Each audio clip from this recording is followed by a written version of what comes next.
अस्सलाम वालेकुम व्यूवर्स। आज की इस वीडियो में हम बात करेंगे मशहूर अदाकारा कोमल मीर की इस दर्द भरी सच्चाई के बारे में जो उन्होंने हाल ही में एक इंटरव्यू में शेयर की है।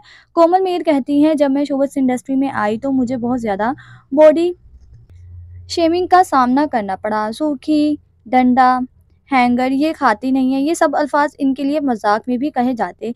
संजीदगी से भी और अफसोसनाक बात यह है कि ये सिर्फ फैंस या आम लोग नहीं बल्कि सेट पर मौजूद सीनियर अदाकार और को स्टार्स भी कहते थे। कोमल मीर ने यह भी कहा कि मोटे को तो मोटा कह देना बुरा नहीं समझा जाता, लेकिन अगर कोई लड़की दुबली हो तो इसका भी अजीब अंदाज में मजाक बनाया जाता है।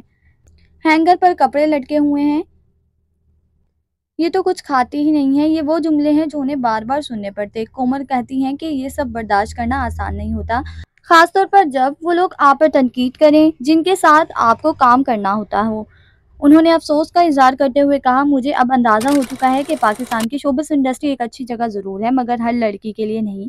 उन्होंने कहा कि मैं बहुत जल्द इस मीडिया को छोड़ने वाली हूँ और आने वाली लड़कियों को भी यही मशवरा दूंगी कि इस फील्ड में अदाकाराओं को इज्जत नहीं दी जाती। बाहर के मुल्कों में अदाकाराओं की कदर की जाती है, इनकी मेहनत को सराहा जाता है, लेकिन पाकिस्तान में ना आपकी खूबसूरती को माना जाता है, ना ही आपकी अदाकारी को। इंटरव्यू में उन्होंने वाज़ेह किया कि वो हंसती ज़रूर थी, लेकिन अंदर से वो इस बात से बहुत ज़्यादा मुतासिर होती थी।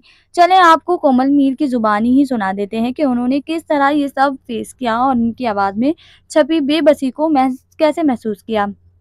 अगर आपको भी कोमल मीर की बहादुरी सराहते हैं तो वीडियो को लाइक करें और तबसरे में अपनी कीमती राय ज़रूर दें कि आपको क्या लगता है, क्या वाकई कोमल मीर की आप इस राय से इत्तेफाक रखते हैं। अपनी कीमती राय कमेंट्स में ज़रूर दें। वीडियो पसंद आए तो लाइक करें और अगर आप हमारे चैनल पर न्यू हैं तो हमारे चैनल को सब्सक्राइब करें। Thanks for watching. अल्लाह हाफिज़।